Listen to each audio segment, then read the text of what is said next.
การเสื่อมโยงหรือเสื่อมจอดกับภาคพื้นและสากลได้ซุ้มใส่สอมแป้งและก่อสร้างเส้นทางให้มีความสะดวกหลายขึ้นได้รับห้องเอาแผนการก่อสร้างและปรับปรุงขอทางในระยะใหม่ 2026-2030 ตามมติ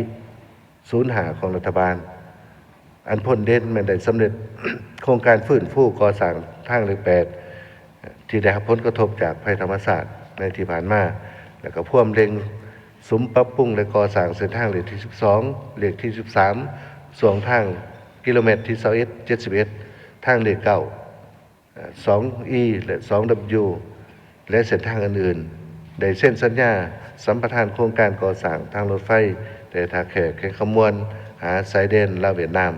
ได้เล็งซุกยู่การก่อสร้างทางด่วนเวียงจันทน์ฮานอยเป็นต้นเหมือนส่วงปากสั้นหาด่านน้ำอ่อนแทงถุยสายแดนลาวเวียดนามเดี๋ยวใจใส่ซุ้มใส่ได้ซุ้มใส่จะตั้งปฏิบัติมติของกองประชุมสภาแห่งชาติเลขที่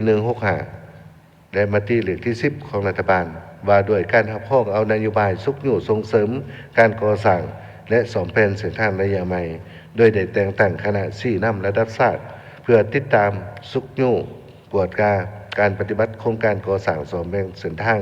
ในรูปแบบ OPBRC หรือว่า PRTC มหอดปัจจุบัน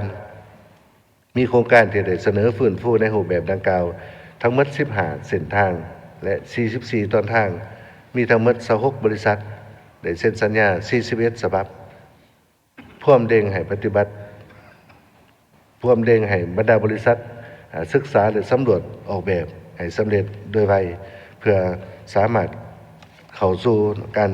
ก่อสร้างและซ่อมแซมในต่อหน้า